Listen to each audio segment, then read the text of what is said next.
Mm.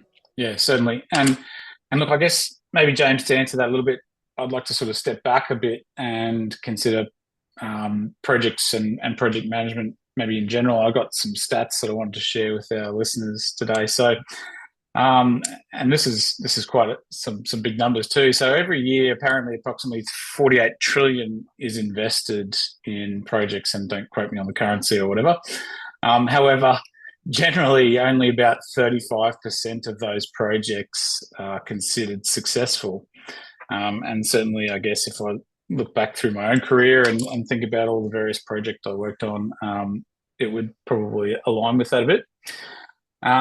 There's a lot of research out there, but there's some research that I've seen that predicts that even by 2030, we'll see up to about 80% of project management tasks being run by AI. So, and I guess I tend to sort of agree that there's a role for AI to play in project management because a lot of what we do in project management is very process driven.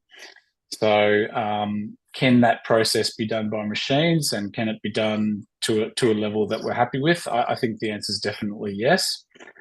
So what does that lead to? That leads to organizations having better project management offices or project management systems that can be set up quite easily and basically rolled out onto at scale onto either large projects or even projects where they've got lots of smaller parts to them as well. So I see a big role for it. And certainly administrative type tasks, it's going to mop up that stuff fairly easy, I would think. And not only that, I think there's also a role for having an expanded team on a project. So you might get what you'd call virtual assistants or bots or whatever. And so you have a team of a certain size of humans, and then you might have a bunch of support assistants or whatever in the background. So yeah, I think the future is looking pretty bright in that space, and it's going to, I think, challenge our traditional way of thinking how we manage projects. So yeah, look, AI it offers us some massive time saving in that assembly and analysis of data. But us humans still need to take control of strategy.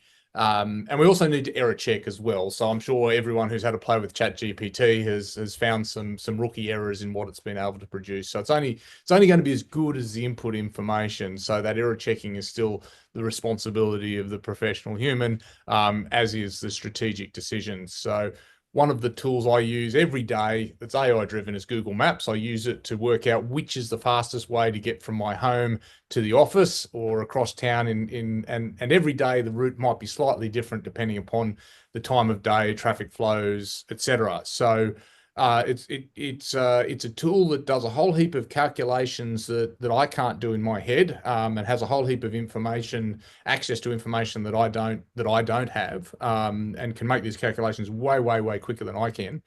But what it can't tell me is where I want to go. And it will tell me to do a few dumb things as well, and some right turns across big heavy traffic main roads that aren't signalized. I go, oh, I'm not doing that. So I guess it's very good at doing those tedious tasks. It's going to help me make better decisions, but I still have to make the decision, and I also have to error check. So I think for our business, we're going to continue to use and develop AI tools to help us serve our clients, help us do our job better, and whether that's for our own productivity or to do things that we can't otherwise do. But it's always going to be a tool that's going to help us make decisions, not make the decisions for us.